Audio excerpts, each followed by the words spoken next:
Hi friends, ಹೇಗಿದ್ದೀರಾ? ಪೂರ್ವ ಕಾಲದಲ್ಲಿ ಎಷ್ಟೋ ಅದ್ಭುತವಾದ ಟೆಕ್ನಾಲಜಿ ಇತ್ತು ಅಂತ ನಮ್ಗೆಲ್ರಿಗೂ ಗೊತ್ತು. ಆದ್ರೆ ಇಲ್ಲಿಯವರೆಗೆ ನಾವು ಕೇವಲ ಈಜಿಪ್ಟ್ ನಲ್ಲಿರುವ ಪಿರಮಿಡ್ ಗಳ ಬಗ್ಗೆ ಮಾತ್ರವೇ ತಿಳಿದುಕೊಂಡಿದ್ದೀವಿ. ಆದ್ರೆ ವಿಜ್ಞಾನಿಗಳ ಹತ್ರ ಇಂದಿಗೂ ಕೂಡ ಇಂತಹ ಕೆಲವು ಸಾವಿರಾರು ಟೆಕ್ನಾಲಜಿಗಳಿವೆ. ಆದ್ರೂ ಕೂಡ ಅವರು ಹೊರಗಡೆ ಹೇಳ್ತಾ ಇಲ್ಲ. ಸೊ ಇವತ್ತು ನಾವು ಅಂತಹ ಕೆಲವು ಪುರಾತನ ಟೆಕ್ನಾಲಜಿಗಳ ಬಗ್ಗೆ ತಿಳಿದುಕೊಳ್ಳೋಣ. ಇವುಗಳನ್ನ ನೋಡಿದ್ರೆ ಖಂಡಿತ ನೀವು ಕೂಡ ಶಾಕ್ ಆಗ್ತೀರಾ. ಆದ್ರಿಂದ ವಿಡಿಯೋ ತುಂಬಾ ಇಂಟ್ರೆಸ್ಟಿಂಗ್ ಆಗಿರುತ್ತೆ. ಎಲ್ಲೂ ಸ್ಕಿಪ್ ಮಾಡದ ಕೊನೆಯವರೆಗೂ ನೋಡಿ. ಹಾಗೆ ವಿಡಿಯೋ ಇಷ್ಟವಾಗಿದ್ರೆ ತಪ್ಪದೆ ವಿಡಿಯೋಗೆ ಒಂದು ಲೈಕ್ ಕೊಟ್ಟು ನಮ್ಮನ್ನು ಸಪೋರ್ಟ್ ಮಾಡೋದನ್ನ ಮಾತ್ರ ಮರಿಬೇಡಿ. ಸೊ ಲೇಟ್ ಮಾಡದೆ let's get it the video.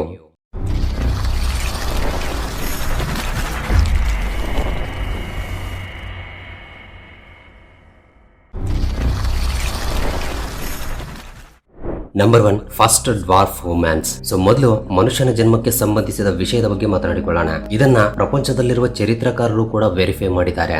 ಈಗಿನ ಸೌತ್ ಆಫ್ರಿಕಾದ ಕೇಪ್ ಟೌನ್ ನಲ್ಲಿ ವಿಜ್ಞಾನಿಗಳಿಗೆ ಚಿಕ್ಕ ಚಿಕ್ಕ ಮನುಷ್ಯರಿಗೆ ಸಂಬಂಧಿಸಿದ ಸಾಕ್ಷಿಗಳು ಸಿಕ್ಕಿವೆ. ಕೆಲವು ಸಾವಿರಾರು ವರ್ಷಗಳ ಹಿಂದೆ ಇಲ್ಲಿ ಕುಬ್ಜ ವ್ಯಕ್ತಿಗಳು ಜೀವನ ಮಾಡ್ತಾ ಇದ್ರಂತೆ. ಮೊಟ್ಟ ಮೊದಲ ಮನುಷ್ಯರು ಸಮುದ್ರದ ದಡದಲ್ಲಿ ಮಾತ್ರವೇ ಜೀವಿಸ್ತಾ ಇದ್ರು ಎಂದು ನಮಗೆ ಇಲ್ಲಿಯವರೆಗೆ ಗೊತ್ತಿರುವ ವಿಷಯ. ಆದ್ರೆ ಇಲ್ಲಿನ ವಿಜ್ಞಾನಿಗಳಿಗೆ ಒಂದು ಗುಹೆ ಈ ಪ್ರದೇಶದಲ್ಲಿ ಕಾಣಿಸುತ್ತೆ. ಈ ಪ್ರದೇಶದಲ್ಲಿ ಒಂದು ಸಮಯದಲ್ಲಿ ಮನುಷ್ಯರು ವಾಸವಿದ್ರು. ಈ ಗುಹೆ ಸಮುದ್ರಕ್ಕೆ 400 ಮೈಲಿಗಳಷ್ಟು ದೂರದಲ್ಲಿದೆ. ಈ ಗುಹೆಯಲ್ಲಿ ವಿಜ್ಞಾನಿಗಳಿಗೆ ಚಿಕ್ಕ ಚಿಕ್ಕ ಆಯುಧಗಳು ಮತ್ತು ಸಲಕರಣೆಗಳ ಜೊತೆಗೆ ಉಷ್ಟ್ರಪಕ್ಷಿಯ ಮೊಟ್ಟೆಯ ಚಿಪ್ಪುಗಳು ಕೂಡ ಸಿಕ್ಕಿವೆ. ಇವುಗಳನ್ನ ಆ ಸಮಯದಲ್ಲಿ ನೀರನ್ನ ಸಂಗ್ರಹಣೆ ಮಾಡೋಕೆ ಉಪಯೋಗಿಸ್ತಾ ಇದ್ರು. ಇಲ್ಲಿ ಸಿಕ್ಕಿರುವ ಸಲಕರಣೆಗಳು ಅವುಗಳನ್ನ ತಯಾರಿಸೋಕೆ ಬಳಸಿರುವ ಕಲ್ಲು ಸೌತ್ ಆಫ್ರಿಕಾದಲ್ಲಿ ಹುಡುಕಿದ್ರೂ ಕೂಡ ಎಲ್ಲೂ ಸಿಗಲ್ಲ.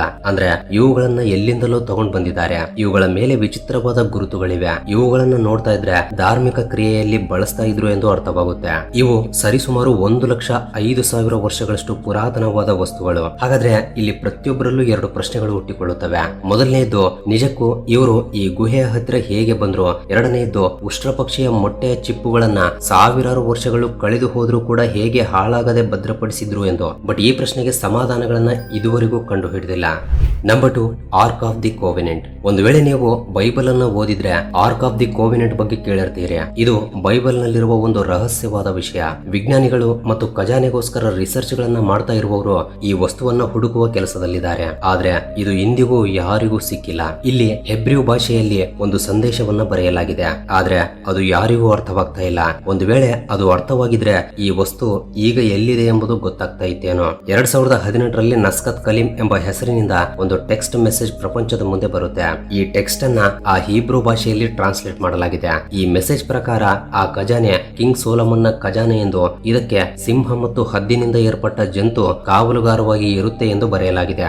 ಈ ಖಜಾನೆ ಇಸ್ರೇಲ್ ಭೂಮಿಯಲ್ಲಿ ಇದೆ ಎಂದು, ಮುಂದಿನ ದೂತ ಬಂದ ನಂತರವೇ ಇದು ಸಿಗುತ್ತೆ ಎಂದು ಬರೆಯಲಾಗಿದೆ. ಈ ಟೋಟಲ್ ಖಜಾನೆಯ ಬಗ್ಗೆ ಒಂದು ತಾಮ್ರಪತ್ರದ ಮೇಲೆ ಪೂರ್ತಿ ಕಥೆಯನ್ನ ಬರೆಯಲಾಗಿದೆ ಎಂದು, ಇದನ್ನ ಪ್ರೇರೇಪಣೆಯಾಗಿ ತೆಗೆದುಕೊಂಡು ಎಲ್ಲರೂ ಸ್ವತಃ ತಮ್ಮ ಆರ್ಕ್ ಆಫ್ ದಿ ಕೋವೆನೆಂಟ್ ಬರೆದುಕೊಂಡಿದ್ದಾರೆ ಎಂದು ಹೇಳ್ತಾರೆ. ಆದ್ರೆ ಈ ಆರ್ಕ್ ಆಫ್ ದಿ ಕೋವೆನೆಂಟ್ ಎಲ್ಲಿದೆ ಎಂಬುದು ಮಾತ್ರ ಇಂದಿಗೂ ಯಾರಿಗೂ ಗೊತ್ತಿಲ್ಲ. Number 3, China's ancient crossbow. ಸರಿಸುಮಾರು 2,000 ವರ್ಷಗಳ ಹಿಂದೆ ಚೀನಾ ದೇಶದಲ್ಲಿ ಒಂದು ಆಯುಧವನ್ನು ತಯಾರಿಸ್ತಾರೆ. ಇದನ್ನ ಈಗಿನ AK-47 ಗನ್ ಜೊತೆ ಕೂಡ ಹೋಲಿಸಬಹುದು ಎಂದು ಹೇಳ್ತಾ ಇರ್ತಾರೆ. ಇದನ್ನ ಪ್ರಪಂಚದ ಮೊಟ್ಟ ಮೊದಲ ರ್ಯಾಪಿಡ್ ಫೈರ್ ಅಂತ ಕೂಡ ಹೇಳ್ಬೋದು. ನೀವೇ ಒಂದ್ಸಲ ಇದನ್ನ ನೋಡಿ. ಇದು ಮನುಷ್ಯರ ತಲೆಯನ್ನ ಸೀಳಿಕೊಂಡು ಹೋಗಬಲ್ಲದು. ಆದ್ರೆ ಇದನ್ನ ಬಳಸುವವನು ಮಾತ್ರ ಇದಕ್ಕಿಂತ ಚುರುಕಾಗಿರ್ಬೇಕು. ಚೀನಾದವರು ಕೆಲವು ಸಾವಿರಾರು ವರ್ಷಗಳಿಂದ ತುಂಬಾ ಚುರುಕಾಗಿದ್ರು. ಇದೇ ಕಾರಣದಿಂದ ಅವರು ಈ ಆಯುಧವನ್ನ ಒಂದೇ ಕೈಯಿಂದ ಕೂಡ ಬಳಸ್ತಾ ಇದ್ರಂತೆ. ಇದು ನೋಡೋಕೆ ಸೇಮ್ ಒಂದು ಧನಸ್ಸು ಮತ್ತು ಬಾಣದಂತೆ ಇರುತ್ತೆ. ಆದ್ರೆ ಇದು ಧನಸ್ಸು ಅಲ್ಲ. ಯಾಕೆಂದ್ರೆ ಮಾಮೂಲಿ ಧನಸ್ಸಿನಲ್ಲಿ ಮ್ಯಾಗ್ಝಿನ್ ಇರಲ್ಲ. ಆದ್ರೆ ಇದರಲ್ಲಿ ಒಂದೇ ಸಲ 10 ಬಾಣಗಳನ್ನ ಇಡುವ ಸಲುವಾಗಿ ಒಂದು ಮ್ಯಾಗ್ಝಿನ್ ಕೂಡ ಇರುತ್ತೆ. ಕೇವಲ 15 ಸೆಕೆಂಡ್ಸ್ ಗಳಲ್ಲಿ ಎಲ್ಲಾ ಬಾಣಗಳನ್ನ ಶೂಟ್ ಮಾಡಬಹುದು. ಮೊದಲು ಇದಕ್ಕೆ ಒಂದೇ ಬಾಣವನ್ನ ಇಟ್ಟು ಶೂಟ್ ಮಾಡುವಂತೆ ತಯಾರಿಸಿರ್ತಾರೆ. ನಂತರ ಕಾಲ ಕಳೀತಾ ಇದ್ದಂತೆ ಇದರ ಬಹಳಷ್ಟು ಅಪ್ಡೇಟ್ ಮಾಡೆಲ್ಗಳು ತಯಾರಾಗುತ್ತವೆ. ಈ ರೀತಿ ಕೊನೆಯದಾಗಿ ತಯಾರಿಸಿದ ಮಾಡೆಲ್ ಅಲ್ಲಿ ಒಂದೇ ಸಲ 40 ಬಾಣಗಳನ್ನ 15 ಸೆಕೆಂಡ್ಸ್ ಗಳಲ್ಲೇ ಶೂಟ್ ಮಾಡಬಹುದಾಗಿತ್ತು. ನಿಜವಾಗ್ಲೂ ಇದು ಆಗಿನ ಸಮಯದಲ್ಲಿ ಒಂದು ಅದ್ಭುತ ಟೆಕ್ನಾಲಜಿ ಅಂತಾನೆ ಹೇಳ್ಬೋದು. Number 4, claw of Archimedes. So ಮೊದಲು ನಾವು ಕ್ಲಾ ಆಫ್ ಆರ್ಕಿಮಿಡೀಸ್ ಬಗ್ಗೆ ತಿಳಿದುಕೊಳ್ಳೋಣ. ಇದನ್ನ ಐರನ್ ಹ್ಯಾಂಡ್ ಎಂಬ ಹೆಸರಿನಿಂದ ಕೂಡ ಕರೀತಾ ಇರ್ತಾರೆ. ಇದನ್ನ ಮುಖ್ಯವಾಗಿ ಚಾರಿತ್ರಿಕ ನಗರವಾಗಿರುವ ಸಿರಾಕ್ಯೂಸ್ ನಲ್ಲಿ ಬಳಸ್ತಾ ಇದ್ರು. ಇದನ್ನ ಮುಖ್ಯವಾಗಿ ನಗರದ 4 ದಿಕ್ಕುಗಳಲ್ಲಿ ರಕ್ಷಣೆಗೋಸ್ಕರ ಉಪಯೋಗಿಸ್ತಾ ಇದ್ರಂತೆ. ಈ ಸಲಕರಣೆ ಆ ಸಮಯದಲ್ಲಿ ಒಂದು ಸಮುದ್ರದ ಹಡಗನ್ನ ಕೂಡ ಪೂರ್ತಿಯಾಗಿ ಮೇಲಕ್ಕೆ ಎತ್ತಬಲ್ಲದು. ಇದರ ಮುಂದೆ ಇರುವ ಹುಕ್ ನಾವೀಗ ಬಳಸ್ತಾ ಇರುವ ಸೇಮ್ ಕ್ರೇನ್ ಹುಕ್ಕಿನಂತೆ ಇರುತ್ತೆ. ಈ ಹುಕ್ಕಿನಲ್ಲಿ ಒಂದು ವೇಳೆ ಹಡಗು ಸಿಕ್ಕಾಕೊಂಡ್ರೆ ಅದರಿಂದ ತಪ್ಪಿ ತಪ್ಪಿಸಿಕೊಳ್ಳುವುದು ಅಸಾಧ್ಯ. ಯಾಕೆಂದ್ರೆ ಆ ಹಡಗು ಈ ಹುಕ್ಕಿಗೆ ಸಿಕ್ಕಿಬಿದ್ದ ತಕ್ಷಣ ಆ ಹಡಗನ್ನ ಸಮುದ್ರದಲ್ಲಿ ರಿವರ್ಸ್ ಮಾಡಿ ಬಿಸಾಕಿ ಬಿಡುತ್ತೆ. ಇಂತಹ ಸಲಕರಣೆ 2000 ವರ್ಷಗಳ ಹಿಂದೆ ಪ್ಯೂನಿಕ್ ವಾರ್ ನಲ್ಲಿ ಬಳಸಲಾಗಿತ್ತು. ರೋಮನ್ನರು ಸಿರಾಕ್ಯೂಸ್ ಮೇಲೆ ಯುದ್ಧ ಮಾಡೋಕೆ ಬಂದಾಗ ಅವರಿಗೆ ಇಂತಹ ಒಂದು ಸಲಕರಣೆಯ ಬಗ್ಗೆ ಗೊತ್ತಿರಲಿಲ್ಲ. ಇದೇ ಕಾರಣದಿಂದ ರೋಮನ್ನರು ಪೂರ್ತಿಯಾಗಿ ಸೋತು ಹೋಗಬೇಕಾಗಿ ಬರುತ್ತೆ. 2005ರಲ್ಲಿ ಡಿಸ್ಕವರಿ ಚಾನೆಲ್ ಅವರು ಇದರ ಮೇಲೆ ಪರಿಶೋಧನೆಗಳನ್ನ ಮಾಡಿದ ನಂತರ ಇದು ಆ ಸಮಯದಲ್ಲಿ ಬಳಸಿದ ಒಂದು ಆಧುನಿಕ ಸಲಕರಣೆ ಎಂದು ತಿಳಿದು ಬರುತ್ತೆ. ಇವರು ಕೇವಲ ಕ್ಲಾಫ್ ಆರ್ಕಿಮೆಡಿಸ್ ನಂತಹ ಆಯುಧವನ್ನಷ್ಟೇ ಕಂಡು ಹಿಡಿದಿಲ್ಲ.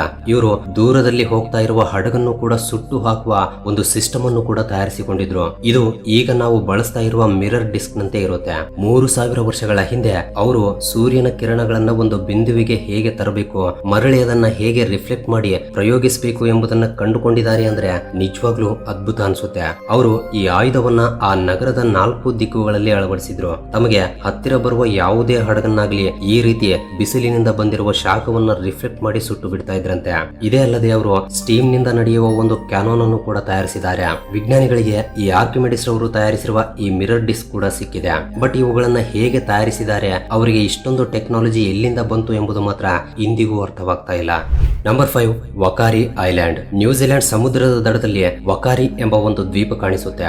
ಆದ್ರೆ ಇಲ್ಲಿಗೆ ನೀವು ಗವರ್ಮೆಂಟ್ ಅನುಮತಿ ಇಲ್ಲದೆ ಹೋಗಲು ಸಾಧ್ಯವಾಗಲ್ಲ. ಇದಕ್ಕೆ ಕಾರಣ ಈ ದ್ವೀಪದಲ್ಲಿ ಕೆಲವು ಟೆಕ್ನಾಲಜಿಯ ನಿಕ್ಷಿಪ್ತಗಳಿವೆ. ಅವುಗಳನ್ನ ಪ್ರಪಂಚಕ್ಕೆ ತೋರಿಸ್ತಾ ಇಲ್ಲ. ಸೊ ಈಗ ಆ ಟೆಕ್ನಾಲಜಿಗೆ ಸಂಬಂಧಿಸಿದ ಸ್ವಲ್ಪ ಭಾಗವನ್ನು ನಿಮಗೆ ತೋರಿಸ್ತೀನಿ. ಒಂದು ವೇಳೆ ನೀವು ಸ್ಟಾರ್ ಗೇಟ್ ಸಿನಿಮಾವನ್ನು ನೋಡಿದ್ರೆ ಇಂತಹ ಮಷೀನ್ ಗಳು ನೋಡೋಕೆ ಸ್ವಲ್ಪ ಆ ರೀತಿಯ ಕಾಣಿಸುತ್ತವೆ. ಈ ಮಷೀನ್ ಗಳು ಏಲಿಯನ್ಸ್ ಗೆ ಸಂಬಂಧಿಸಿದ ಮಷೀನ್ ಗಳು ಆಗದಿದ್ರೂ ಕೂಡ ನೋಡೋಕೆ ಸ್ವಲ್ಪ ಅದೇ ರೀತಿ ಇರುತ್ತವೆ. ನಿಜಕ್ಕೂ ಈ ಮಷೀನ್ ಗಳು ಯಾರವೋ, ಇವುಗಳನ್ನ ಇಲ್ಲಿಗೆ ಯಾಕೆ ತಂದಿದ್ದಾರೆ, ಯಾರು ತಂದಿದ್ದಾರೆ, ಈ ಮಿಷಿನ್ ಗಳ ಕೆಲಸವೇನು ಎಂಬ ಇಂತಹ ಪ್ರಶ್ನೆಗಳಿಗೆ ಸಮಾಧಾನಗಳನ್ನ ಇನ್ನೂ ತಿಳಿದುಕೊಳ್ಳಬೇಕಾಗಿದೆ. ಈ ಮಷೀನ್ ಗಳನ್ನ ಇಲ್ಲಿನ ಸಲ್ಫರ್ ಹೊರಗಡೆ ತೆಗೆಯುವ ಸಲುವಾಗಿ ಬಳಸಿರಬಹುದು ಎಂದು ಹೇಳ್ತಾ ಇದ್ದಾರೆ. ಹಾಗಾದ್ರೆ ಇವುಗಳನ್ನ ಅದಕ್ಕಾಗಿ ಬಳಸಿದ್ರೆ ಅದಕ್ಕೆ ಸಂಬಂಧಿಸಿದ ಇನ್ನೂ ಕೆಲವು ಸಲಕರಣೆಗಳು ಕೂಡ ಯಾಕೆ ಸಿಕ್ಕಿಲ್ಲ ಎಂಬ ಪ್ರಶ್ನೆ ಕೂಡ ಉದ್ಭವಿಸುತ್ತೆ. ಈ ದ್ವೀಪ ಒಂದು ಜ್ವಾಲಾಮುಖಿಯ ಮೇಲೆ ಇದೆ. ಈ ಜ್ವಾಲಾಮುಖಿ ಕೊನೆಯ ಬಾರಿ 1914ರಲ್ಲಿ ಒಡೆದು ಹೋಗಿತ್ತು.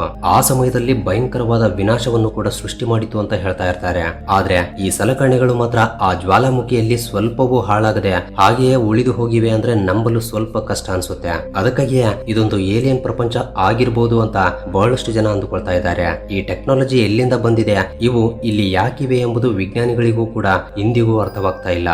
Number 6, tesseract terrace. ಒಂದು ವೇಳೆ ನಿಮಗೆ ಚಾರಿತ್ರಿಕ ಆಯುಧಗಳ ಬಗ್ಗೆ ಕೇಳಿದ್ರೆ ನಿಮ್ಮ ಮನಸ್ಸಿನಲ್ಲಿ ಮೂಡುವ ಆ ಆಯುಧಗಳು ಯಾವುವು ಎಂಬುದನ್ನ ಒಂದ್ಸಲ ಕಮೆಂಟ್ ಮಾಡಿ ತಿಳಿಸಿ.